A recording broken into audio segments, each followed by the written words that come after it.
Nico, what's going on? Oh, not much, man. Just got back home after a busy month of travel. I can't believe it's still May. This month seems like it keeps going on and on. I've never I don't think I ever did like the whole World Cup US race, World Cup US race. Because what this was like the Monster US Monster downhill. What was it? Yeah, yeah, it was the second race in the new national series. So I kind of made a commitment from the beginning to do the series. I think it's a good thing for the sport, especially in our country. So I want to, at least I could do is show up and support it. So it's a little bit harder to actually do it when you're 6 weeks into travel, but I was Yeah, there.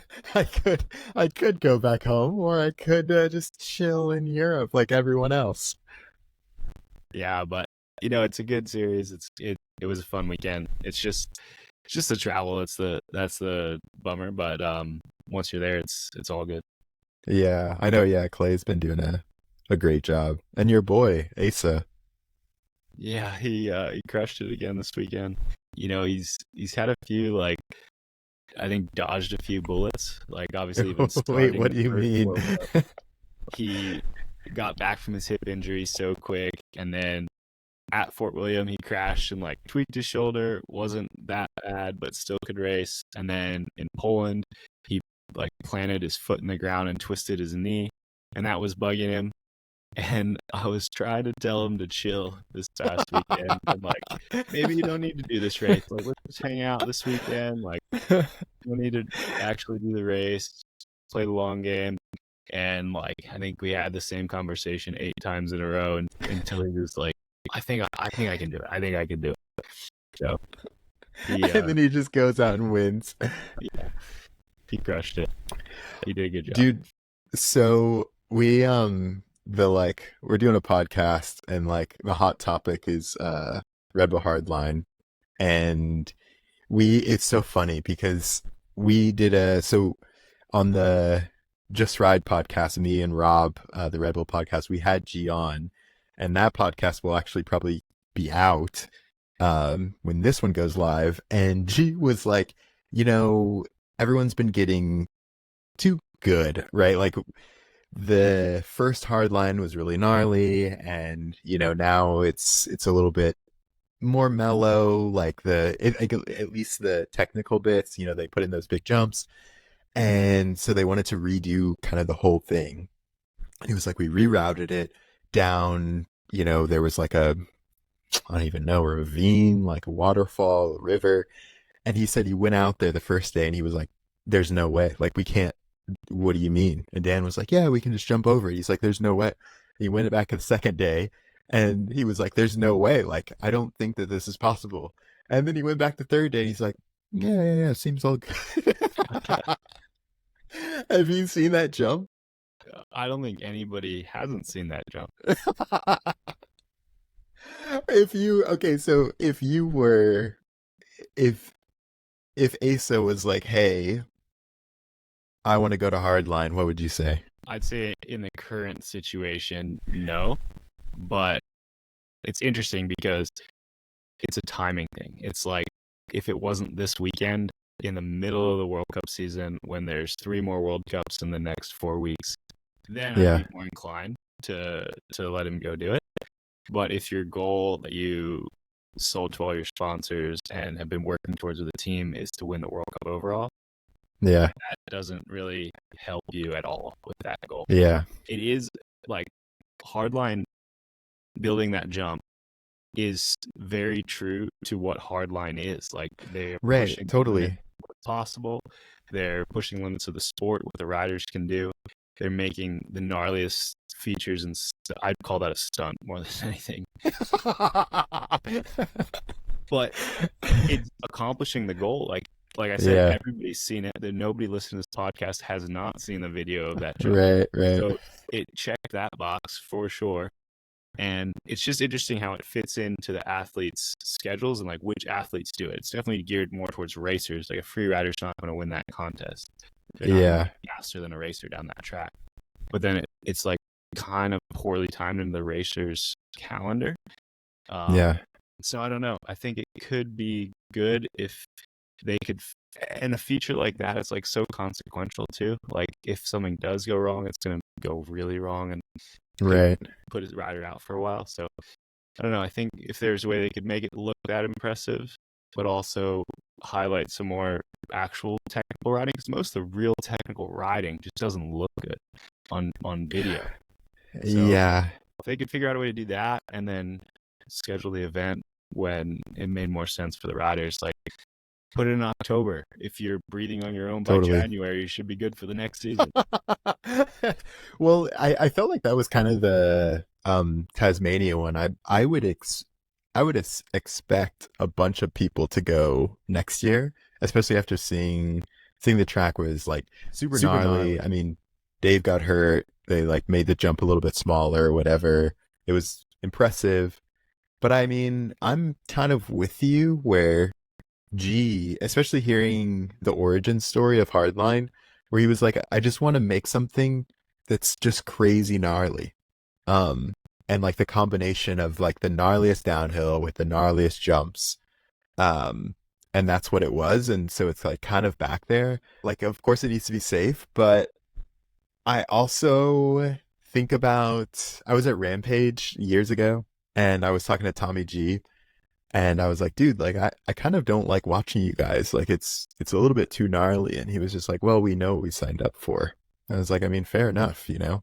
Like if you sign up for the gnarliest event, downhill race, stunts, whatever, then that's kind of what it is.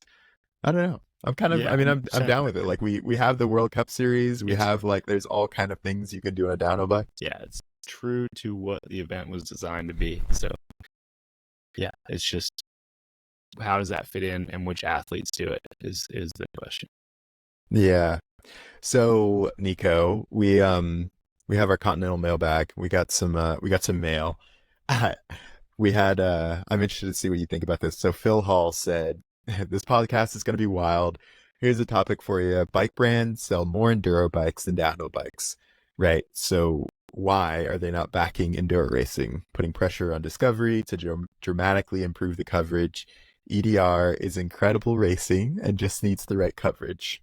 I feel like that's a bit of a hot take, but I don't know. I don't think I've ever heard your opinion on this. I think enduro, like my personal opinion is it's so fun to ride. I love riding the trails. I love to go and participate in an enduro race, but it's really difficult to properly cover.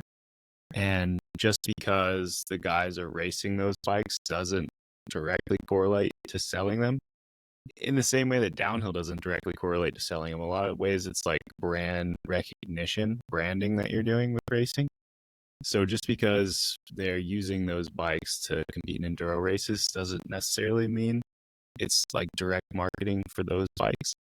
I think if they wanted to make the format more user friendly, more viewer friendly, you would need to change it a lot, and it would make it not what enduro is. Like what I think of enduro is like all day on the bike, racing long descents that make your hands want to fall off. Like no gnarly features, but reading single track, reacting to what's coming, and just like your hands burning like 12 minutes of downhill. And for it to be good to watch, you would need to make it a lot shorter, a lot more condensed, not as many climbs, like less time in between, and like shorter, tighter racing. And it's not really the same sport then. So I don't know. Yeah, it is interesting. One of the parallels. So I've been like, my brother is super into gravel right now, or he's a pro, so I guess he's gonna be into it. But I've been hanging out at some of the gravel races, and they had the same issue where they didn't really know how to broadcast it. Like they tried to do it live, they tried to do the Tour de France thing with like a person on the back, and they kind of, right now the iteration that they're on is kind of like the bit of a like Drive to Survive kind of behind the scenes, because kind of what you're saying, the more interesting thing to me is kind of like the stories. So this person got a mechanical here, they're like fighting back. This person had like a little crash here, they like lost a little bit of time. And I think for the racing, to me, the interesting bit of the racing that I would want to watch is the downhill of it. But then isn't that just downhill racing? So like it doesn't really do much for me if somebody is riding a single crown fork or a downhill fork. I mean, I guess the tracks are a little bit different, things like that, but it's kind of like that trope, the F1, like I don't think a lot of people are like going out being like, can I please have a F1, like a Mercedes F1 car? And we don't really like watching people race around a track driving Honda Civics or like like T5s or something like that. So it's I think it is. I think it's like you were saying, I don't think the idea is that we're trying to sell a bunch of enduro bikes. It's like what is the most entertaining idea. Yeah, for sure. I think it also is a great way to develop the products, like for the bikes to last all day without needing to change any of the rims, tires, any of that stuff. Like that's really good for development for products that trickle down to consumers as well. Yeah. Man, and it reminds me too, like, so we just did the first Beyond the Line show. It's like the kind of sports scenery show that we do after the World Cups with Red Bull.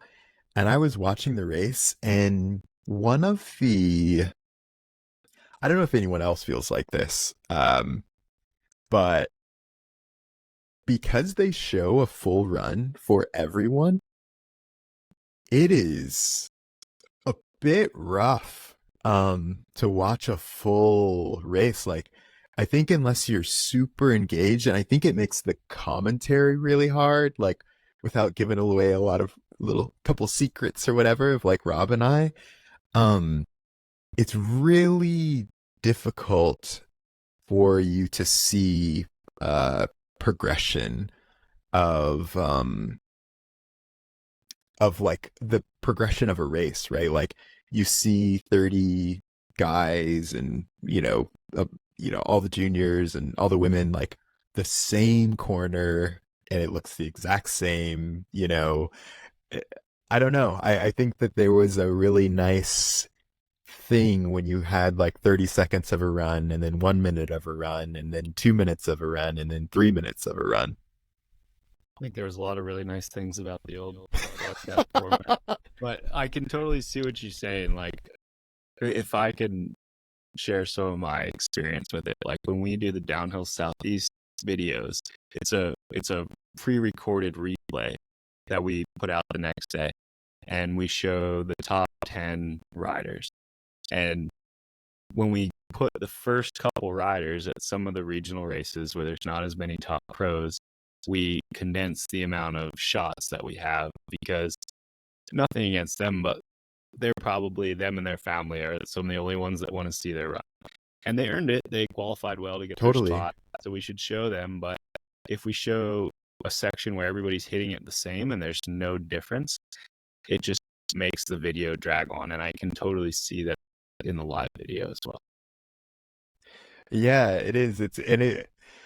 I feel like I remember I was like talking to Rob and like a couple of the Red Bull producers about it. I was like, I think that this is going to be a little bit rough, and it's one of those side effects where I think all of us were like, oh, it'd be great to have, full runs, but you kind of miss out that it is still an entertainment product that is that at the end of the day, you need some sort of drama, you need some sort of pacing. There is like a story to be told. And I think sometimes it's really, really difficult to tell that story when every single person is kind of just doing the same thing.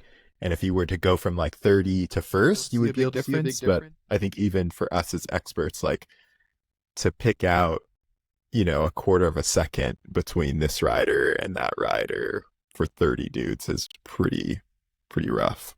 Yeah, and it goes along with the track layouts that they're doing now too. They're straightening the tracks, they're making them I'd say easier so that the times get closer, and then the differences between the riders are even less. So you're kind of watching like a mirror of 30 runs in a row, which is Yeah, it's cool when you're that into it. Like when I'm standing at the finish line watching Right. it, like I'm there Yeah. in live time. So I'd rather Yeah. see it than, but I can totally get, like, if I compare it to if I'm watching the X Games, watching snowboarding, like I don't know who all the 30 guys Totally. are, and like I want to see the best dudes, and like the 30th place guy I don't need to watch for 3 minutes. Totally. So it makes it a lot longer, and I don't know. It's like it's appealing to the core fan or to the broad fan, and I feel like we're struggling with our identity in Yeah. regards to that right now. Yeah, and I mean, I guess the flip side of it is like it is good to try some stuff and that sort of thing. I hopefully there's just like continues to be movement. I just don't like when they changed like the format of our sport, the sport that's been the way Right? that it is for so long, It and feels we've like all if there's like a here 4 point around the world. shot in NBA. Yeah, and you're like changing what the game is. So Yeah, yeah. that's Right, Nico. Well, oh, make sure you guys that's it for us. But yeah, make sure you guys hit us up with some more questions, podcast at kickstandmedia.net, on our socials, and we will see you in a couple weeks. thanks, Elliot. Talk soon.